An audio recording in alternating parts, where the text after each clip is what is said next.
আসসালামু আলাইকুম। আশা করি আপনারা সবাই ভালো আছেন। আমি আগে একটা ভিডিও দিছি আমার হাজবেন্ডের নিয়ে, আমার ছোট বাচ্চাটারে নিয়ে।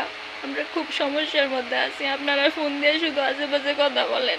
মানুষ তো বিপদে পড়লে তারপরই সাহায্য চায়। আমার হাজবেন্ড অসুস্থতার কারণে কাজ করতে পারে না। খুব খারাপ অবস্থা আমাদের ঘরের অবস্থা অনেক খারাপ। বাতাস আসলে, বৃষ্টি আসলে অনেক কষ্ট হয় থাকতে। আমার আপনাদের কাছে বিনীত অনুরোধ, আপনারা যে যেরকম পারেন আমাদের পাশে দাঁড়ান। আমার হাজবেন্ড অনেক অসুস্থ, হার্টের সমস্যা আছে, গ্যাস্ট্রিক আলসারের সমস্যা আছে। ওই সমস্যার কারণে কাজ করতে পারে না। আমার একটা ছোট্ট বাচ্চা আছে। আমাদের খুব কষ্টের সংসার। আপনারা যদি সাহায্য করতেন, আমার ঘর করতে কিছু টাকা দিতেন, আমার হাজবেন্ড একটা গাড়ি কিনে দিতে চাইতেছি। সব মিলায় অনেক টাকার দরকার। আপনারা যে যেরকম পারেন আমাদের পাশে দাঁড়ান, দয়া কইরা। কেউ ফোন দিয়ে আজে মাঝে বললেন না, আপনাদের পা ধরে অনুরোধ করি। আপনারা যে যা পারেন আমাদের পরিবারকে একটু সাহায্য করেন। আমরা অনেক অসহায়, আমাদের অবস্থা খুব খারাপ।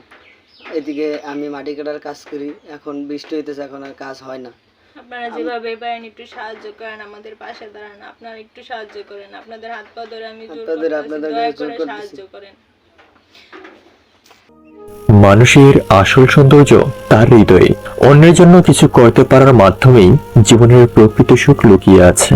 মানব সেবা এমন এক দোয়া যা মুখে নয়, কারোর চোখের জল মুছে দিলে তার নিঃশব্দ প্রার্থনায় আপনার ভাগ্য বদলে দিতে পারে।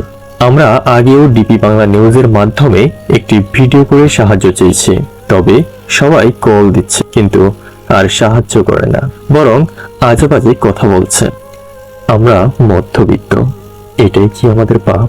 আমাদের জন্ম গরিব ঘরে, এটাই কি আমাদের অপরাধ? আমার হাজব্যান্ড অসুস্থ, তার প্রতিদিন 700 টাকার ঔষধ লাগে। সে মাটি কাটার কাজ করতে পারে না, বুকে ব্যথা করে। আপনাদের দোয়া ও সাহায্যের মাধ্যমে যদি একটা গাড়ি কিনতে পারতাম, তাহলে এই গাড়ির ইনকাম দিয়ে সংসারটা চলে যেত। আপনারা ভিডিওতে খেয়াল করলে দেখতে পারবেন আমাদের ঘরের অবস্থা খুবই খারাপ। ঝড় বাতাস হলে খুব ভয় থাকে। বৃষ্টির পানি পড়ে এই ভাঙা ঘরের মধ্যে। আমার ছোট একটা মেয়ে আছে, খুব কষ্টের জীবন আমাদের। মেয়েকে পুষ্টিকর জাতীয় কোনো খাবার খাওয়াতে পারছি না টাকার অভাবে। দিন দিন আমাদের মেয়েও ভীষণ অসুস্থ হয়ে যাচ্ছে। দয়া করে আমাদের পাশে দাঁড়ান।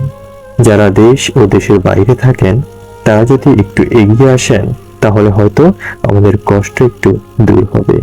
আমার হাজবেন্ডের বাবা মা কেউ নাই। দয়া করে কল দিয়ে আর কেউ বাজে কথা বললেন না প্লিজ, যাতে করে আমাদের মনে কষ্ট পাই।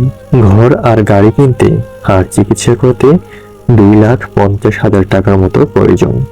দয়া করে যে যা পারেন তা দিয়ে সাহায্য করেন। আমাদের জীবন বাঁচান, আমার মেয়েটাকে বাঁচান। এই অনুরোধ এক মায়ের। দর্শক, যে যা পারেন সাহায্যের জন্য আবেদন রইল। ধন্যবাদ।